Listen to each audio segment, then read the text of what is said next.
பாருங்கள், நல்ல டேஸ்ட்டான முருங்கைக்கீரை எப்படி பெரட்டுறது அப்படின்னு சொல்லி பார்க்கலாம். அதுக்கு பாருங்கள், தாளிக்கிறதுக்கு தேவையான அளவு எண்ணெய் ஊற்றியாச்சு. கடுகு சேர்த்துடலாம். கடுகு வெடித்த உடனே ஜீரகம் சேர்த்துடலாம். அதுக்கப்புறம் பாருங்கள், வரமிளகா, பச்சை மிளகா, அரிஞ்சு வச்ச வெங்காயம், சின்ன வெங்காயம் பெரிய வெங்காயம் 2 கலந்து அரிஞ்சு வச்சுருக்கேன், சேர்த்துடலாம். இப்போ வெங்காயத்தை நல்லா வதக்கிக்கலாம்.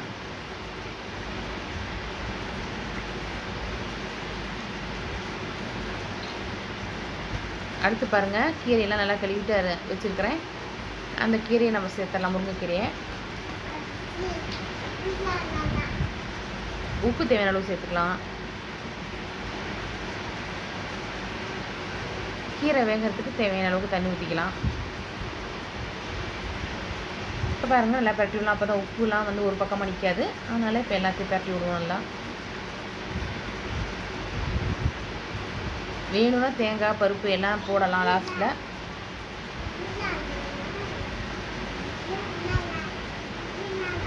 நான் எதுவுமே போடலண்ணா.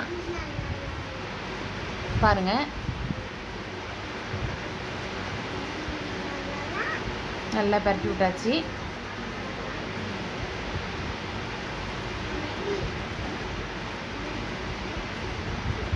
இடையில நம்ம கிண்டி விடணும்.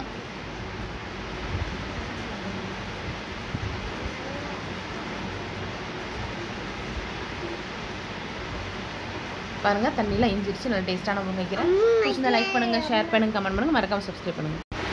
பாருங்கள், கேரட் பொரியல் எப்படி செய்யுதுன்னு பார்க்கலாம். அதுக்கு பாருங்கள், தேவையான அளவுக்கு எண்ணெய் ஊற்றிக்கலாம். எண்ணெய் காஞ்சோடனே கடுகு சேர்த்துடலாம்.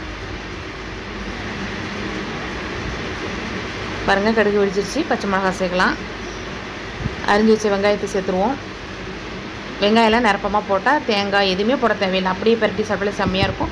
தொட்டுட்டு சாப்பிட்றதுக்கும் நல்லாயிருக்கும். வெள்ளை சாதத்துலையும் போட்டு சாப்பிடலாம், தயிர் சாதம் எல்லாத்துக்கும் நல்லாயிருக்கும். வெங்காயம் தான் டேஸ்ட்டு. கீரைக்கும் சரி, எந்த பொரியலாக இருந்தாலும் வெங்காயம் எவ்வளோ சேர்க்குறோமோ அந்தளவுக்கு டேஸ்ட்டாக இருக்கும். பாருங்கள், வெங்காயம் வதங்கிட்டுருக்கு. பாருங்கள், வெங்காயம்லாம் வதங்கிடுச்சு. இப்போ நம்ம வந்து நல்லா தோலை சுரண்டிட்டு நம்ம வந்து துருவி வச்சுருக்கிற கேரட்டை வந்து சேர்த்துருவோம். நல்லா பாருங்கள், தேவையான அளவுக்கு உப்பு சேர்த்துக்கலாம்.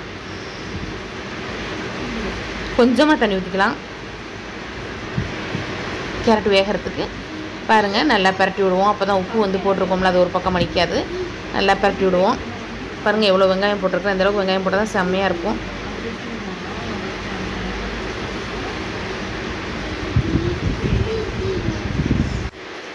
பாருங்கள், நல்லா பரட்டி விட்டாச்சு.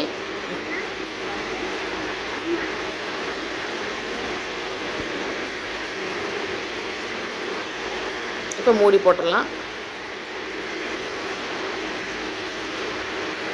இடையில கிண்டி விடணும். ஏன்னா தண்ணி இஞ்சிரும், அப்புறம் அடி பிடிச்சிரும். அதனால் தண்ணி குறையிற வரைக்கும் நம்ம கிண்டி விடுவோம்.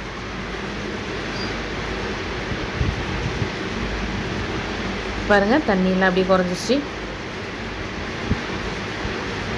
பாருங்கள், தண்ணியில் நல்லா டேஸ்ட்டான கேரட் பொரியல். பிடிச்சிருந்தா லைக் பண்ணுங்கள், ஷேர் பண்ணுங்கள், கமெண்ட் பண்ணுங்கள், மறக்காமல் சப்ஸ்கிரைப் பண்ணுங்கள். தேங்க்ஸ் ஃபார் வாட்சிங் this video. Bye bye friends.